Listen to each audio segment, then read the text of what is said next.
नीतीश कुमार का exit plan तैयार करने में भारतीय जनता पार्टी जुटी है। नीतीश कुमार कब कुर्सी छोड़ेंगे ये नीतीश कुमार ही तय करेंगे। अब तक जो नीतीश कुमार की कार्यशैली रही है उसके आधार पर तो मैं ये कह सकता हूँ कोई दूसरी पार्टी कोई दूसरा नेता तय नहीं करेगा कि नीतीश जी कब तक कुर्सी पर रहेंगे।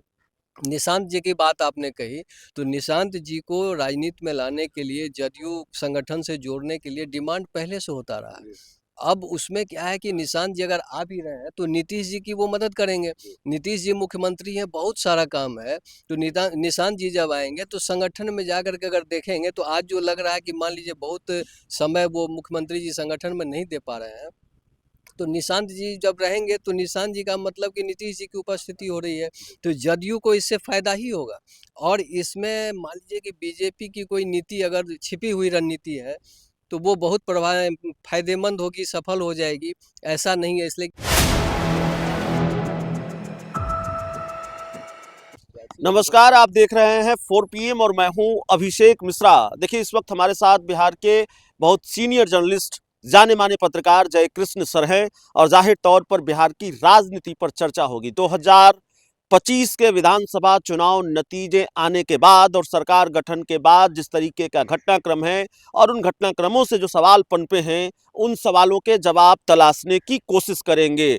बिहार के मुख्यमंत्री नीतीश कुमार को लेकर सबसे बड़ा सवाल यह है कि क्या भारतीय जनता पार्टी जेडीयू के साथ, नीतीश कुमार के साथ ट्रीट कर रही है बड़े भाई जैसा, और बीजेपी बार बार जेडीयू को बता रही है कि हम बड़ा भाई हैं। इस बार एक परसेप्शन है सर बिहार में, जब गृह मंत्रालय बीजेपी के पास चला गया, स्पीकर का पद बीजेपी के पास चला गया, तो फिर ये परसेप्शन बिहार की राजनीति में बहुत स्थापित होता जा रहा है कि नीतीश कुमार को बीजेपी बार बार ये मैसेज दे रही है कि अब हम बड़ा भाई हैं।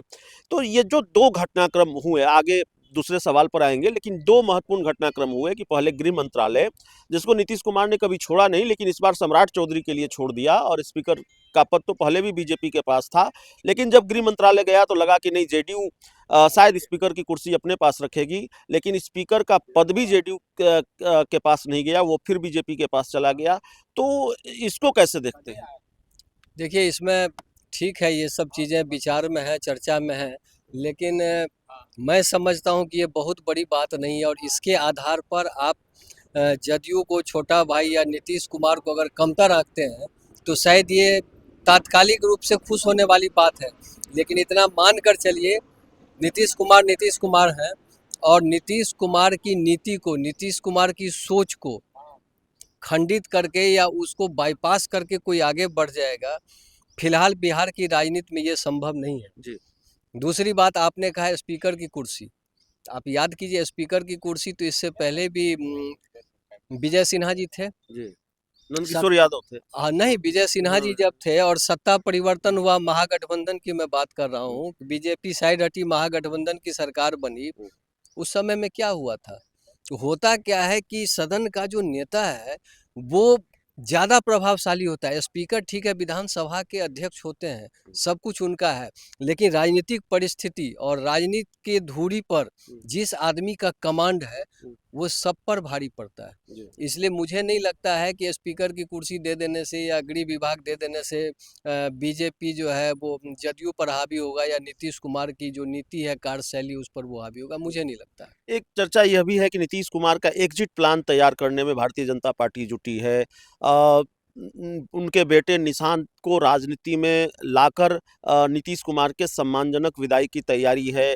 और ये चर्चा तब और मजबूत हुआ जब संजय झा, जो जेडीयू के राष्ट्रीय कार्यकारी अध्यक्ष हैं, उनका एक बयान आया।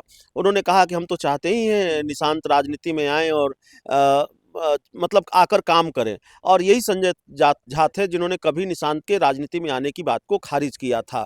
तो वाकई क्या इस तरह की बात है? ये देखिए, नीतीश कुमार कब कुर्सी छोड़ेंगे ये नीतीश कुमार ही तय करेंगे। अब तक जो नीतीश कुमार की कार्यशैली रही है उसके आधार पर तो मैं ये कह सकता हूँ कोई दूसरी पार्टी कोई दूसरा नेता तय नहीं करेगा कि नीतीश जी कब तक कुर्सी पर रहेंगे। निशांत जी की बात आपने कही तो निशांत जी को राजनीति में लाने के लिए, जदयू संगठन से जोड़ने के लिए डिमांड पहले से होता रहा है।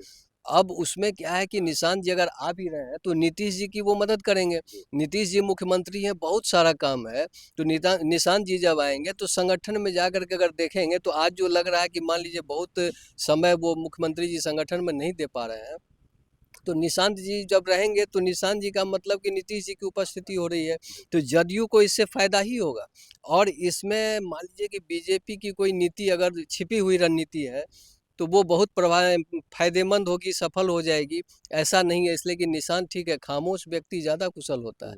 निशांत जी नीतीश कुमार के पुत्र हैं। भाजपा की सियासी चाल पर पानी फेरने निशांत आ रहे हैं, आप ये कह रहे हैं? नहीं, फिलहाल ये मैं नहीं कह रहा हूँ, इसलिए कि सियासी चाल पर पानी फेर देंगे ये मैं कैसे कर, पहले तो उनकी एंट्री हो जाए, एंट्री के बाद उनका एक्शन कैसा होता है इस पर डिपेंड करेगा। लेकिन इस वक्त जो कुल मिला के स्थिति मैं देख रहा हूँ वो यही है कि सामंजस्य में ये सरकार चल रही है, न तू बड़ा न मैं छोटा, ये स्थिति है। और इस बात को बीजेपी अच्छी तरह समझ रही है, क्योंकि राजनीति परिस्थितियों का खेल होता है। अगर बीजेपी ओवर क्रॉस करेगी नीतीश कुमार को या जदयू को या सरकार में हावी होने की कोशिश करेगी तो बीजेपी को पिछला 2 इतिहास बेहतर पता होगा, नुकसान हो सकता है, क्योंकि नीतीश कुमार राजनीतिक रूप से इन पर भारी पड़ेंगे। क्या अब भी आप इस बात की गुंजाइश देखते हैं कि लालू यादव नीतीश कुमार कभी साथ हो जाएं? चूंकि थोड़ा सीटों का गणित गड़बड़ है, आरजेडी 25 सीटों पर सिमट चुकी है और कहा जा रहा है कि अब बहुत मुश्किल होगी, लेकिन फिर भी क्या इस बात की गुंजाइश को पूरी तरह से खारिज किया जा सकता है कि लालू नीतीश कभी अब एक नहीं हो सकते? नहीं, नहीं, बिल्कुल नहीं। मैंने पहले ही कहा कि राजनीति में संभावनाएं कभी खत्म नहीं होती हैं, और आपने जिस गणित की बात कही तो गणित तो बनता बिगड़ता रहता है, और आज भी ऐसी संभावना से आप इनकार नहीं कर सकते हैं कि राजनीतिक परिस्थिति के हिसाब से बहुत दल जो है अपनी प्रतिबद्धता और भक्ति को बदल देते हैं। जो आज आपके मित्र हैं कल आपके शत्रु भी हो सकते हैं, तो 2 बार तो लोगों ने देखा। तो इसलिए अब आज की राजनीति में सिद्धांत विचारधारा है कहाँ? आप बताइए, जंगल राज का परसेप्शन आप ले लीजिए, ठीक है, इस चुनाव में भी कहा गया कि बहुत असर किया। जब बीजेपी और जदयू ये माना कि आरजेडी का शासनकाल जंगल राज था, तो आप ये बताइए 2-2 बार उनके साथ गलबैया क्यों हुआ?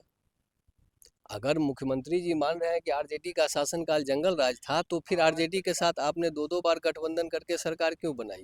बीजेपी अगर मान रही है कि आरजेडी का शासनकाल जंगल राज था, तो उस जंगल राज वाली पार्टी के साथ नीतीश जी जब सरकार चलाए उस समय में नैतिकता कहाँ गई? फिर नीतीश जी के साथ बीजेपी ने भी सरकार चलाया। तो इसका मतलब ये हुआ कि आज की राजनीति में सुविधानुसार सभी अपनी दुकान चलाते हैं, और इसमें कहीं कोई सिद्धांत नहीं है। कब कौन किससे सटेगा, कौन किससे हटेगा, ये बिल्कुल परिस्थिति का खेल होता है।